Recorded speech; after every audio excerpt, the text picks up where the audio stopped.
Hello friends, kofta curry కోసం కడాయిలో ఒక స్పూన్ నూనె వేసుకొని అందులోకి ఒక పెద్ద ఉల్లిపాయ, ఒక పెద్ద టమాటో, 2 పచ్చిమిర్చి, కాసిన్ని అల్లం వెల్లుల్లి, 2 కాజు ముక్కలు, హాఫ్ స్పూన్ కర్బూజా గింజలు, ఒక దాల్చిన చెక్క, ఒక యాలక, ఒక లవంగం వేసి వేపుకున్నాను.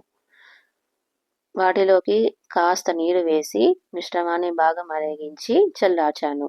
కోఫ్తా బాల్స్ కోసం ఒక స్పూన్ కార్న్‌ఫ్లోర్, ఉడికించి పెట్టుకున్న ఒక బంగాళదుంప ఇలా స్మాష్ చేసి వేసుకున్నాను.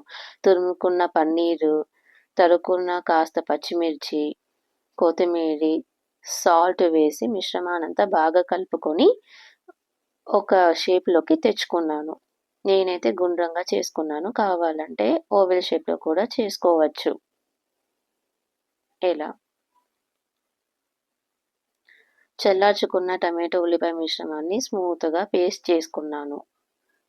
కడాయిలో కాస్త బటర్ వేసుకొని, గ్రైండ్ చేసి పెట్టుకున్న ఈ గ్రేవీని వేసుకొని, కాస్త ఉప్పు, పసుపు, కారం వేసి నేను కాస్త వేసి వేపుకున్నాను. మసాలాని వాడకుండా వేపుకున్నాను. చిటికెడు చక్కెర, కాసిన్ని నీరు వేసి, గరం మసాలా వేసి గ్రేవీని బాగా మరిగించుకున్నాను.